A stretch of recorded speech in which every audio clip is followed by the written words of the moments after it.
कर्जतमध्ये मिसळ कुठे चांगली मिळते हा प्रश्न आला की एकच उत्तर, भाई शिंदेंची मिसळ. झणझणीत मसाला, अस्सल घरगुती चव आणि प्रत्येक घासात वाह असं म्हणायला लावणारा स्वाद. शिंदेंची मिसळ म्हणजे चवीची खरी ओळख. कर्जतला आलात आणि भाई शिंदेंची मिसळ खाल्ली नाही तर तुम्ही मिसळची खरी चव अजून चाखलेलीच नाही. तर आजच या, कर्जतची मिसळ म्हणजे भाई शिंदेंची मिसळ. अधिक माहितीसाठी संपर्क 9067208163. नमस्कार, मी विकास मिरगणे. विकासनामा डिजिटल प्लॅटफॉर्म मध्ये आपलं सर्वांचं स्वागत. चर्चा करतोय रायगड जिल्हा परिषद आणि पंचायत समितीच्या निवडणुका लागल्यात. ग्रामीण भागामध्ये, शहरी भागामध्ये सुद्धा आणि महत्वाचा उल्वे हा परिसर महत्वाचा आहे. याच भागामध्ये रायगड जिल्हा परिषद आणि पंचायत समितीच्या निवडणुकीच्या अनुषंगाने आपण चर्चा करतोय. वहाळ पंचायत समितीचे निवडणुकी दृष्टीने अखेर अजित पवार गटाने एक सक्षम उमेदवार चर्चा त्याची उल्वे परिसरामध्ये नेहमीच राहिलेली असून येते. आपल्यासोबत संतोष काटे उल्वे परिसरामध्ये आक्रमक, अभ्यासू आणि उल्वेकरांना जे प्रश्न पडलेले आहेत ते मांडण्याचा प्रयत्न हा तरुण करतो. हा तरुण कुठल्याही पक्षाला उभारणी नसताना म्हणजे स्वतः पक्षाच्या खर्चाने हा पक्ष वाढवण्यासाठी उल्वे परिसरामध्ये धडपडत असतो. हाच तरुण आता पंचायत समितीच्या निवडणुकीच्या रिंगणात आहे. त्यामुळे या तरुणाने, या कार्यकर्त्यांनी, या पदाधिकाऱ्यांनी मग उल्वेतले प्रश्न जे असेल, बांगलादेशी असतील, वाळू माफिया असतील, इथले जे पाण्याचा प्रश्न असेल, वाहतुकीचा प्रश्न असेल किंवा अटल सेतूवरील ज्या प्रकारच्या अनेक या संदर्भामध्ये चुकीच्या पद्धतीने वाहनं जात होते, याच अनुषंगाने या तरुणांनी, या नेत्यांनी, या पदाधिकाऱ्यांनी उल्वेकरांसाठी आक्रमक प्रश्न मांडण्याचा प्रयत्न केला. याच अनुषंगाने आपण चर्चा करतोय. वहाळ पंचायत समितीचे राष्ट्रवादी काँग्रेस अर्थात अजित पवार गटाचे संतोष काटे सर आपल्या सोबत आहेत. सर, स्वागत आहे विकासनामामध्ये. नमस्कार. खरं तर मी तुमची सगळा परिचय सांगून टाकलेला आहे, तरी ही निवडणूक तुमच्यासाठी आव्हानात्मक आहे का? कारण तुम्ही जरी अनेक लोकांच्या मदतीने धावणारा संतोष काटे आता पंचायत समितीच्या या निवडणुकीमध्ये उतरलेला आहे. असं आहे की देशाचे राष्ट्रीय नेते, आपल्या सर्वांचे, महाराष्ट्राचे, देशाचे सन्माननीय श्री अजितदादा पवार साहेब व माझे नेते रायगडचे भाग्यविधाते सन्माननीय श्री सुनीलजी तटकरे साहेब यांनी सर्वप्रथम मी आपल्याला सांगू शकतो विकासनामाला की एक सर्वसामान्य कार्यकर्ता, आपल्या सर्वांना माहिती आहे की संतोष काटे एक सर्वसामान्य कार्यकर्ता आहे. ह्याला एवढी मोठी जबाबदारी दिली आणि उमेदवारी म्हणून मला राष्ट्रवादी काँग्रेस पक्षाची दिली, त्याबद्दल मी त्यांचं आयुष्यभर ऋणी राहील. आणि मी 7 ते 8 वर्षामध्ये गेल्याच्या कामाची माझ्या पक्षाने दखल घेतलेली आहे. ही सर्व पक्षांना, सर्व कार्यकर्त्यांसाठी एक उमेद आहे व सर्व कार्यकर्ते, सर्व पक्षाचे खूप अत्यंत खुश आहेत की एका सामान्य कार्यकर्त्याला याच्यामधून न्याय मिळाला. अशा पद्धतीचा साहेब हा प्रवास आहे. आणि तशा पण मला ही जी तिकीट आहे, बघा, आम्ही काम करत असताना मला कधी माहीत नव्हतं की हा वार्ड जो आहे हा कधी ओपन होईल, असं आम्हाला कधी स्वप्नात पण वाटलं नव्हतं की मी इथं निवडणूक पण लढेल. पण योगायोगाने निवडणुकीच्या मी काम करत गेलो. स्वर्गवासी प्रशांत पाटील साहेब, जे राष्ट्रवादी काँग्रेस पक्षाचे माजी नेते, यांनी मला ऑपॉर्च्युनिटी दिली. उल्वेमध्ये ते मला घेऊन आले. त्यांनी मला उल्वेचा सरचिटणीस केला. त्यानंतर त्यांनी मला उल्वे शहराचा अध्यक्ष केला. त्यानंतर आम्ही सोबत बसून निर्णय घेतला. मी भाऊंना सांगितलं जायच्या वेळेला की साहेब, मी दादांसोबत चाललो आहे, कारण मला असं वाटतं की सत्तेशिवाय शांतपण नाही आणि प्रशासनावरती पकड आहे दादांची. त्या कारणाने मी असंख्य साहेब इथं कामं केलेली आहेत. जी आमच्या समोर जे उमेदवार जे आहेत त्यांनी आमच्या 50% काय, 25% काय, 15% देखील कामं केलेली नाहीत. मी एवढं पण मी चॅलेंज करतोय भाषणामध्ये माझ्या की त्यांनी माझ्यापेक्षा जर 25% जरी कामं केली असतील तर मी त्यांचा झेंडा येऊन हातामध्ये घेईल. अशी सध्याची स्थिती आहे साहेब. सर, काय प्रश्न, तुम्ही अनेक प्रश्न मांडलेले आहेत. या प्रश्न आता भविष्यामध्ये तुम्ही जर सदस्य झालात पंचायत समितीचे तर किती मांडण्याचा अधिकार तुम्हाला असेल? कशा प्रकारचे प्रश्न निर्माण झालेले? जरी उल्वे हा परिसर डेव्हलप झाला असेल तरी पायाभूत सुविधा अजून काही निर्माण झाल्या दिसत नाही. आणि झाले असल्या तरी त्या लोकांपर्यंत अपेक्षित आहेत त्या समस्यांनी सगळं निर्माण झालेलं आहे. साहेब, सर्वप्रथम मी आपल्याला सांगू इच्छितो की काम कर, इथे सिडको आहे, म्हणजे नियोजनचे सिडको करते आणि तहसील जे आहे ते आम्हाला पनवेल तहसील आहे, पंचायत समिती वगैरे, बरोबर आहे. इथे जे रोड, पीटर, वॉटर, नळ, एज्युकेशन जे आहे ते संपूर्ण सिडकोच्या अंतर्गत येतं. आमची प्रशासनावरती चांगली पकड आहे. सिडकोच्या असा कोणताही फ्लोअर नाही जिथं आमची पकड नाही आहे. संपूर्ण त्या ठिकाणी MTS 1, MTS 2, Ulwe node 1, Ulwe node 2, water department, conveyance department, डीम डिपार्टमेंट, टॅक्स डिपार्टमेंट, सर्वकडे आमची पकड आहे. इथे काय प्रॉब्लेम आहे की सोसायटीवाल्यांना 2 ठिकाणी टॅक्स भरायला लागतो. प्रॉपर्टी टॅक्स जो आहे तो पंचायत समितीला भरायला लागतो आणि सिडकोला भरायला लागतो. आम्ही निवडून आल्याला सर्वप्रथम माझा पाठपुरवठा चालू आहे नगर विकास विभागाशी, मी एकाच ठिकाणी तो करणार. सेकंड प्रॉब्लेम काय, रोड जे आहेत ते वारंवार जाणीवपूर्वक इकडचे ठेकेदार, इकडचे लोकप्रतिनिधी आहेत ते ठेकेदार आहेत, ते ठेकेदार असल्यामुळे जाणीवपूर्वक ते खोदतात आणि लोकांना त्रास देतात. ते आम्ही त्याच्यावरती नियंत्रण करू. आणखी काय शिक्षणाच्या समस्या आहेत, मुलांना इकडच्या ज्या स्कूल आहेत ते कधी शाळेतनं काढतात, फी नाही भरली काही कारणास्तव, तर त्याच्यावरती आमचा कंट्रोल आहे, ते आम्ही तसंच कंटिन्यू ठेवणार आहे. अपंग बांधव जे आहेत त्यांना आम्ही हातपाय लावून दिले होते कृत्रिमरित्या, ज्यांना डोळ्यांचे ज्यांचे ऑपरेशन आहेत त्यांचे आम्ही मोफत धर्माधिकारी हॉस्पिटलमधून त्यांची डोळ्याचे ऑपरेशन करून दिली, डोळ्याची आणि मोतियाबिंदूची वगैरे. प्लस उल्वेमध्ये आपल्याला माहिती आहे की इथे या ठिकाणी जे सिग्नल्स वगैरे जे आहेत ते देखील संपूर्ण आम्ही लावून घेतलेले आहेत.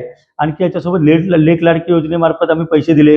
बेरोजगार तरुणीसाठी आम्ही मुख्यमंत्री सहाय्यता निधीमधून त्यांना हातगाडी वगैरे आम्ही उपलब्ध करतो.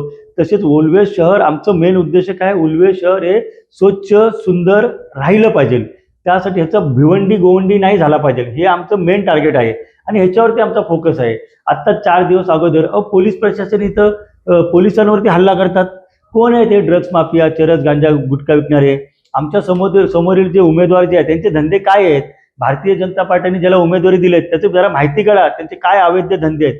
ते थोडे शहर, जे माणूस गाव सांभाळू शकत नाही तो काय शहर सांभाळणार आहे, याचा सर्वांनी विचार केला पाहिजे. फक्त मोदी साहेबांच्या नावाने मोती मागून चालत नाहीत. लोक आता सुज्ञ झालेले आहेत आणि काम केलं पाहिजे. लोक नेता असला पाहिजे, लोकांची कामं करणारा असला पाहिजे. तुम्ही कॉन्ट्रॅक्टर हा कधी नेता होत नाही. अदानी हा कधी नेता होऊ शकतो का? अंबानी हा कधी नेता होऊ शकतो का? रतन टाटा जे उद्योग समूहामध्ये खूप मोठे होते पण ते कधी नेते झाले का? नेते कोण झाले? स्वर्गवासी दिबा पाटील झाले.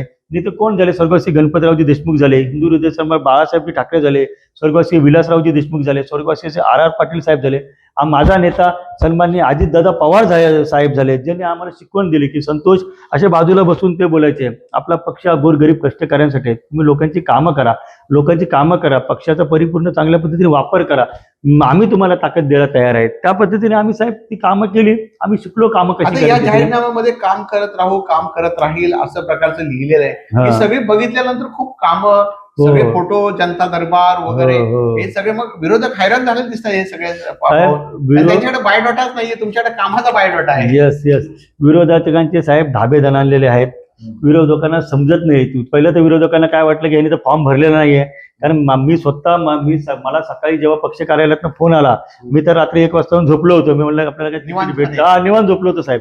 मी 1 वाजता आलो, झोपलो आणि मग सकाळी 9:30 वाजता मला एका उमेदवाराचा फोन आला की आमच्या पक्षाचा फॉर्म भरायला चला. मी आपले दात घासले आणि तेवढ्यात मला आमच्या पक्ष कार्यालयातनं फोन आला की तुमचा एबी फॉर्म तुम्ही का नाही घेऊन गेला. मग सन्माननीय तटकरे साहेबांनी मला सांगितलं की माझे नेते सुनीलजी तटकरे साहेब, अरे तुला तर एबी फॉर्म दिलेला आहे, तुझं एवढं काम आहे, तुझ्यासारख्या सामान्य कार्यकर्त्याचा तर हा हक्क आहे निवडणूक लढणं. मग मी साहेब इथून 100च्या स्पीडने गेलो, 120च्या स्पीडने आलो आणि 3 मिनिटं कमी असताना मी आतमध्ये फॉर्म करून दाखल झालो. म्हणजे ही देवाची शेवटी इच्छाशक्तीच होती की ह्याला काही सेकंद असताना मी 3 सेकंड जर लेट असतो ना तर तो दरवाजा बंद होतो. म्हणजे त्यांचे नियम असतात, तुम्हाला 3च्या आतमध्ये संपूर्ण डॉक्युमेंटेशन करायचं होतं, नंतर ते बिल्ला देतात, बॅच वगैरे कुपन्स देतात. त्या कुपन्स पद्धतीने फक्त उमेदवाराला आतमध्ये घेतलं जातं. तर मी 3 सेकंड असताना आतमध्ये गेलो, त्यापर्यंत माझे फक्त प्रतिनिधी आतमध्ये होते आणि तेव्हा आम्ही तो फॉर्म भरून मोकळा झालो. असं साहेब परिस्थिती होती. नवाब मलिक सुद्धा आम्हाला भेटलेले, तुमच्या प्रचारामध्ये मुस्लिम समाज सुद्धा मोठ्या संख्येने इथे हजर होता. नवाब भाईने बैठका घेतलेले, तुमच्यासाठी नवाब भाई आलेले, ते पण उल्व्यामध्ये. असं आहे की माझ्यासाठी म्हणजे उल्वे शहरामधील नागरिकांसाठी आमचा राष्ट्रवादी काँग्रेस पक्ष सर्वसामान्य कार्यकर्त्यांसाठी आहे. इतर पक्षासारखं नाही की त्याच्याकडे किती पैसे आहेत काय बघून असं आमचे तर होत नाही. आमचे नवाबभाई इथे यायचं कारण म्हणजे काय की एक माझा कार्यकर्ता आहे राष्ट्रवादी काँग्रेस पक्षाचा आणि इथं अल्पसंख्याकांचं मतदान मोठ्या प्रमाणामध्ये आहे आणि माझ्या पक्षाचा जर कॅन्डिडेट जर निवडून जर येत असेल, त्यांना असं वाटलं की माझ्या पक्षाचा इथे कॅन्डिडेट निवडून आला पाहिजे, ह्याला कुठेतरी ताकद दिली पाहिजे आणि त्या पद्धतीने आमचे नवाबभाई इथे आले व ते उद्या देखील येणार आहेत आणि ते इलेक्शन संपेपर्यंत ते इथंच तळ ठोकून बसतील. कारण सर्वसामान्य नवाबभाईचं कसं आहे की इथं बरीच जी जनता जी आहे, मानपूर, चिता कॅम्प, गोवंडी, कुर्ला, मुंब्रा प्लस पश्चिम महाराष्ट्रातले जी लोक जी आहेत मुंबईचे, ते देखील नवाबभाईच्या संपर्कामध्ये आहेत, पश्चिम महाराष्ट्रातील लोक. आणि त्या कारणाने आज नवाबभाई आले, त्यांनी मला आशीर्वाद दिले, काही कानमंत्र दिला की काय उपाययोजना आणखी केल्या पाहिजेत आणि कशी स्ट्रॅटर्जी असली पाहिजे. अशा पद्धतीने आम्ही त्याच्यावरती साहेब काम करत आहोत. सर, शेवटचा प्रश्न आहे, मतदारांना आव्हान काय करायचं? संतोष काठे का पाहिजे मतदारांना? मतदारांनी हे ठरवायचं की तुम्हाला वाघ पाहिजे का गाढव पाहिजे. जंगलाचा राजा हा वाघ असतो, त्याला काम करण्याची पद्धत माहिती असते. ठेकेदाराला जर उमेदवारी निवडून दिली तर तो यावेळेला एक 10-15 करोड रुपये खर्च करेल आणि 150 करोड रुपये काढून घेईल. तुम्हाला ती काय कामं बिमं काय होणार नाहीत. तुम्हाला जर काम करायचं असेल तर आम्ही तर बघा लोकवर्गणीमधनं उभे आहे. मी काय खिशातनं 1 रुपया टाकलेला नाही. जो काय खर्च आहे ते माझे कार्यकर्ते ते संपूर्ण खर्च करत आहेत आणि आमचा काही खर्च पण झालेला नाहीये. आमचा काही सुद्धा खर्च पण झालेला नाहीये. त्याच्यामुळे आम्हाला काही कमवायची अपेक्षा पण नाही. आमची अपेक्षा एवढीच आहे की आम्ही काम करत आलोय आणि माझ्यासाठी हे वाढ पंचायत समितीपेक्षा दादांनी खूप मोठं पद दिलेलं आहे, उल्वे शहर अध्यक्ष. आणि दादा त्या पद्धतीने आमदार खासदारासारखी मला ट्रीटमेंट करतात. सन्माननीय सुनीलजी तटकरे साहेब माझे भाग्यविधाते, माझे नेते, यांचं माझ्यावरती विशिष्ट प्रकारचं प्रेम आहे. सन्माननीय आदित्यताई तटकरे महिला बालविकास मंत्री यांचं माझ्यावर प्रेम आहे. मी आमच्या संपूर्ण 12 मंत्र्यांच्या टचमध्ये असतो आणि इतर पक्षाच्या पण मंत्र्यांच्या संपर्कामध्ये असतो. ही आपल्यासाठी संधी आहे. लोकशाही आपण जिवंत ठेवली पाहिजे. नाचणारा मोर आणि पैशाचा जोर आपण कुठेतरी थांबवला पाहिजे आणि संपवला पाहिजे. ही उल्वेकरांना संपूर्ण संधी आहे. भूमिपुत्र प्रकल्पग्रस्त स्थानिक आणि मराठी, मी एवढं सांगू इच्छितो की माझ्या भूमिपुत्रांना ते समुद्राचे राजे आहेत. त्यांचं मन खूप मोठं आहे. त्यांचं ते मन मोठं आहे, त्याप्रमाणेच त्यांनी मला सामान्य कार्यकर्त्याला तुम्ही ताकद द्या राष्ट्रवादी काँग्रेस पक्षाच्या आणि प्रचंड बहुमताने निवडून द्या ही मी तुम्हाला विनंती करतो. हे होते संतोष काटे यांनी सुद्धा सांगितलेले विकासाचे मुद्दे, मी केलेलं काम याच अनुषंगाने निवडणूक लढवत आहे आणि माझ्यासाठी नवाब मलिक येतात. म्हणजे मी केलेले काम हे जे आहे ते राष्ट्रवादीला कळलेलं आहे. त्यामुळे काही सेकंद असताना सुद्धा पक्षाने मला उमेदवारी दिली, त्याचा सुद्धा आनंद आहे. आणि मी केलेल्या विकास कामावर उल्वे इथे जे आहे वहाड पंचायत समिती निवडणुकीमध्ये मला यश मिळेल. सर खूप खूप शुभेच्छा. मी एवढंच फक्त ऍड करू इच्छितो की सन्माननीय अजितदादांना आपल्याला घड्याळाला मतदान करून सन्माननीय अजितदादांना भावपूर्ण श्रद्धांजली करावी ही मी आपणास विनंती करतो. धन्यवाद. धन्यवाद सर. हे होते संतोष काटे. त्यांनी सुद्धा आपली भूमिका आणि अजितदादांविषयी असलेलं प्रेम, पक्षाविषयी असलेलं प्रेम याच बोलण्यातून व्यक्त होत आहे. त्यामुळे मतदार या बोलण्याचा विचार करतील आणि चांगल्या ते काम करणाऱ्या नेतृत्वाला संधी देतील असं त्यांचं मत आहे. धन्यवाद. तुमच्या जाहिरातीसाठी एक संधी मोठ्या प्रेक्षकांपर्यंत पोहोचवा. व्यवसाय असो किंवा इव्हेंट, विकासनामासोबत जाहिरात करा. स्क्रीनवरील नंबरवर आजच संपर्क करा. विकासनामा, तुमचा आवाज, तुमची जाहिरात.